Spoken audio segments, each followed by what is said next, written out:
और अयोध्या में cylinder blast से जुड़ी बड़ी खबर, मरने वालों की संख्या बढ़कर 6 हुई। जेसीबी से मलबा हटाने के दौरान शव मिला। घर में हुआ था ब्लास्ट और पुलिस सब मामले की जांच कर रही है। बड़ी खबर आपको बता रहे हैं, यहां पर ब्लास्ट हुआ था अयोध्या में, जहां पर सिलेंडर ब्लास्ट से जुड़ी ये बड़ी खबर आपको बता रहे हैं। अब मरने वालों की संख्या बढ़कर 6 हो चुकी है। तो जेसीबी से मलबा हटाने के दौरान यहां पर एक और शव मिला है। पहले देखिए, जो जानकारी निकलकर सामने आई थी उसमें 5 लोगों की मौत की पुष्टि थी, लेकिन अब जेसीबी से जब यहां पर मलबा हटाया जा रहा था तो एक और शव बरामद हुआ है। मरने वालों की संख्या इसी के साथ बढ़कर 6 हो गई है। तो जेसीबी से मलबा हटाने के दौरान शव मिला है। हालांकि बात अगर इसी परिवार की करें तो पिछले साल भी इसी परिवार के ही एक ब्लास्ट में 3 लोगों की मौत हो गई थी, जिसमें जो मृतक था उसकी पत्नी की और साथ ही उसके बच्चों की मौत हुई थी। अब एक बार फिर से ब्लास्ट ने उनकी परिवार की जिंदगी की खुशियों को मातम में बदल दिया है। खबर पर अधिक जानकारी के साथ संवाददाता केवी शुक्ला हमारे साथ जुड़ चुके हैं। केवी शुक्ला, एक और यहां पर शख्स जो शव है वो बरामद हुआ है, जानकारी क्या मिल पा रही है, किसका वो शव है और कितने लोग यहां पर घर में मौजूद थे? देखिए, कल शाम लगभग 7:15 बजे एक घर में ब्लास्ट हुआ था जिसमें 5 लोगों की मौत हो गई थी। एक महिला लापता थी, जो मुखिया राम कुमार गुप्ता है, ये उनकी साली थी। कल शाम से ही उसको ढूंढा जा रहा था, पुलिस ड्रोन से भी उसको ढूंढ रही थी, लेकिन जिंदा या मुर्दा बरामद नहीं हुई थी। आज सुबह जब जेसीबी से जब मकान का मलबा हटाया जा रहा था तो मलबे के नीचे दबी हुई महिला मिली है। ये महिला जो मृतक राम कुमार गुप्ता जो मुखिया है उसकी साली है। तो कुल मिला के अब मरने वालों की संख्या बढ़कर 6 हो गई है। शाम तक 5 थी, लेकिन 100 आज और बरामद हुआ। कुल मिला के अगर इनका हम इतिहास की बात करें तो पिछले साल उनके गांव के घर ब्लास्ट हुआ था जिसमें 3 लोगों की मौत हुई थी। मुखिया राम कुमार गुप्ता की पत्नी, उसकी मां और गांव की एक लड़की की मौत हो गई। कुल मिला के इसका पूरा परिवार अब समाप्त हो चुका है। इसके परिवार में कोई नहीं बचा है। एक साली थी, उसकी मौत हो गई है। हालांकि इसका पोस्टमार्टम हो चुका है, थोड़ी देर में इसका अंतिम संस्कार किया जाएगा। अंतिम संस्कार के लिए जो राम कुमार गुप्ता जो मृतक मुखिया है उसका साला जो है मौके पहुंच चुका है। वो जो है वो मुखाग्नि देगा सभी को। एक साथ लगभग एक साथ जो है 600 अंतिम संस्कार होगा।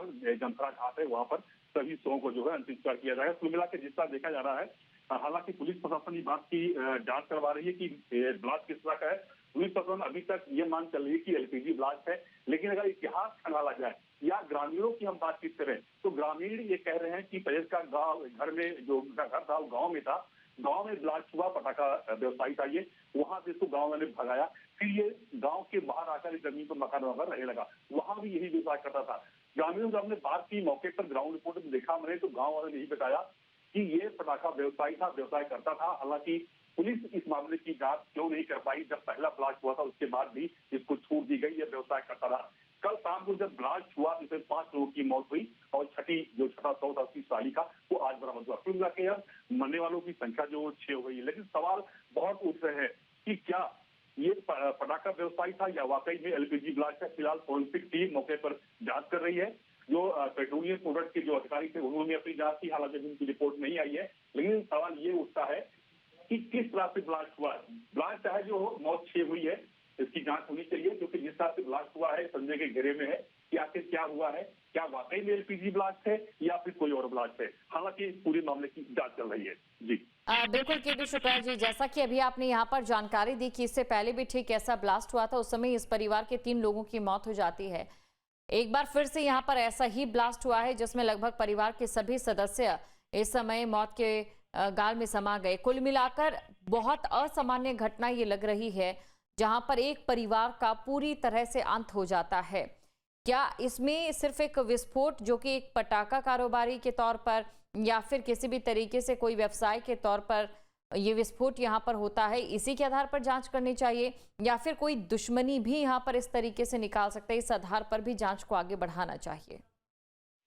देखिए, पुलिस सारे बिंदुओं पर जांच कर रही है। हालांकि हमने जब ग्राउंड रिपोर्ट पर देखा, हमने वहां ग्रामीणों से बातचीत की तो कहीं कोई दुश्मनी की बात नहीं आई है। केवल गांव वाले यही कहते रहे कि ये पटाखा व्यवसायी था, तो काफी लंबे समय से ये बारूद बनाकर खुद पटाखा बनाता था। क्योंकि अगर एलपीजी ब्लास्ट होता है तो एलपीजी ब्लास्ट छत नहीं उड़ाता या करीब 100 मीटर 50 मीटर दूर जाके मलबा नहीं गिरता है। यहाँ तक कि जो बच्चों के 100 थे वो 50 मीटर से अधिक दूर जाकर गिरे थे। तो कुल मिला के हालांकि जांच का विषय है, फोरेंसिक टीम जांच कर रही है, जो पेट्रोलियम के जो लोग हैं अधिकारी वो इसकी जांच कर रहे हैं। लेकिन अभी तक निष्कर्ष नहीं निकल पाया कि ये जांच कहाँ तक होती है और ये किस तरह का ब्लास्ट है।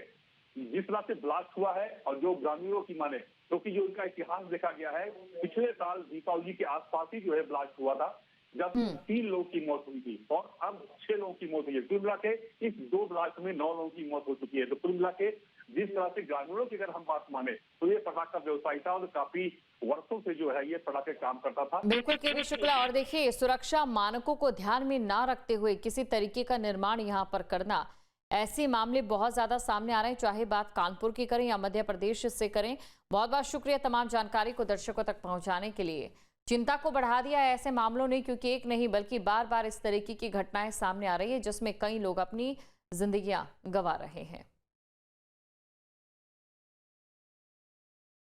जहां भक्ति है हर शब्द में, कथाओं में छुपे हैं दिव्य रहस्य और ज्योतिष देता है जीवन को दिशा। धर्म से जुड़ी हर बातों को जानने के लिए हमारे चैनल स्तुति को सब्सक्राइब करें। चैनल पर जाने के लिए इस लिंक पर क्लिक करें।